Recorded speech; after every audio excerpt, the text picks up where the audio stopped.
Bon dia. Sempre he pensat que Estelles és immens. I avui, en el 31è aniversari de la seva mort, ara que vivim temps convulsos, us deixo un poema del mural del País Valencià, Pèls i senyals, dins el llibre Valencians que han traït el nostre poble. Pèls i senyals.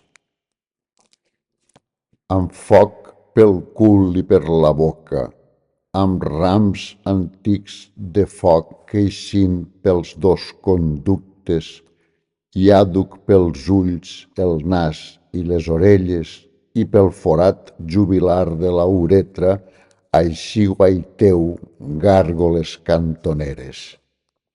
Sofre pixeu i menstrueu més sofre.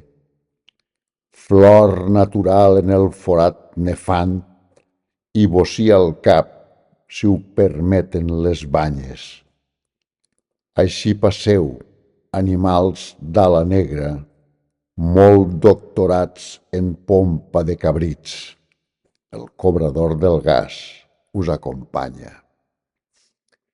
Ah, el mal que heu fet i el que heu propiciat, delacions, contactes i denúncies, mereixereu el premi reverent, el pergamí de falsa lletra gòtica, el títol greu de fills de la gran puta, consoladors de caderneres vídues, visitadors apostòlics dels vàters, masturbadors de colomins imberbes, representants de semen de canonge, propagadors de menstru d'abadessa. Amuntegats, confusió de fals i culs i pèls d'aixella pobra, gemegareu entre el gust i l'espant, gemegareu dintre els lents focs del bosco, tots esgarrats per pals prepotents, traïdors a la causa del poble.